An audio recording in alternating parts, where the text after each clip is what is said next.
What is up, everybody? Today we are doing the 15th shelf of my TV series movie collection. Starting off with The Practice Volume 1.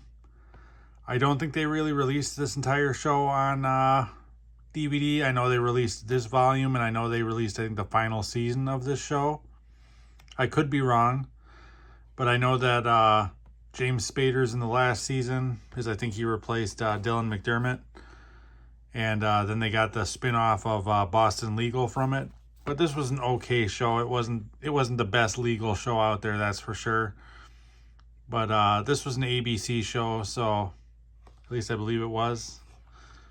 Again, could be wrong with that too. It's been a long time since this show has been on the air, but still only average at best. Comments down below if you think differently. But next I have Commander-in-Chief Part 1. Fantastic show, right up there with The West Wing. I kind of wish they would have kept going with it, but I'm sure that it's the ratings is why they didn't do it, and probably because of all the big stars in it, they couldn't afford to keep it going. But very interesting premise, very well written, very well acted. Donald Sutherland did amazing, so did Gina Davis. Would have loved to have seen more of this show. This was back in the era when they would only have one season and cancel it. Because then you've got Part 2. Again, fantastic show. A lot of big stars in this show as well. A little bit more intense as far as more intense in the situations they were in than The West Wing, which kind of differentiated it from The West Wing and made it feel like a different show, which is always nice. Then I have the complete series of Invasion. This was supposed to be kind of like a Lost type of show where you figure out a little bit every single episode and you got to watch the whole series in a row kind of thing. It was okay. Definitely was not on the same level. It did have a lot of really good actors in it. It's just the premise of the show wasn't that great, so I can understand why this didn't last more than a season.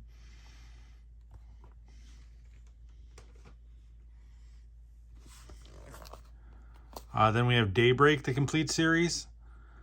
Fantastic show. Loved this show. A lot of big stars in this one as well. The premise of this show could only be one season, so you can't really complain that, oh, it only lasted a season.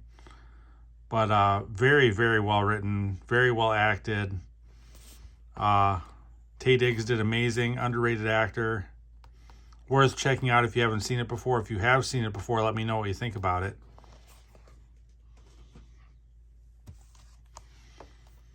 Then we have the complete first season of Defying Gravity. Loved this show. Every episode was fantastic. I'm sure ABC canceled it because of how expensive it was to make, and the ratings probably weren't there to circumvent the cost. But very, very interesting show. I would have loved to have seen where this was going to go, because they did leave it on a cliffhanger, which always kind of sucks for a really nice show. But worth checking out 100%.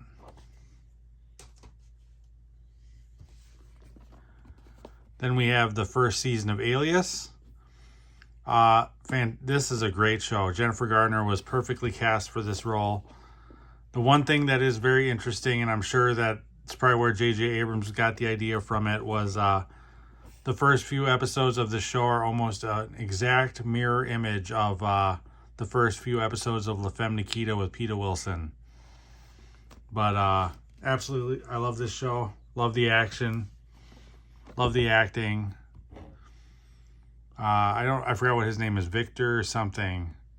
He does great in this show. I usually don't like him in much of anything. This is probably the only thing I actually do like him in. And Ron Rifkin is the slime ball like always. But love the packaging for these too.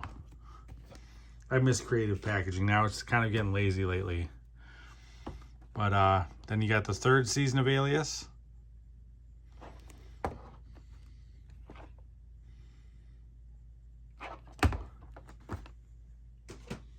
And then we've got season 4.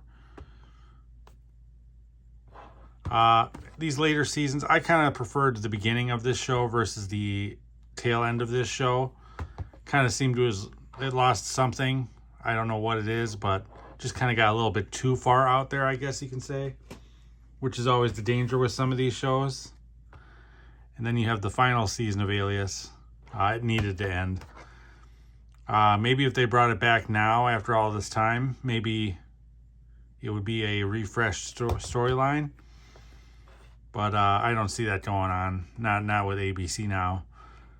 But that does it for this shelf. If you like content like this, please like and subscribe. Your support is much appreciated. I am also over on Letterboxd. The link to that is in the profile description of this channel.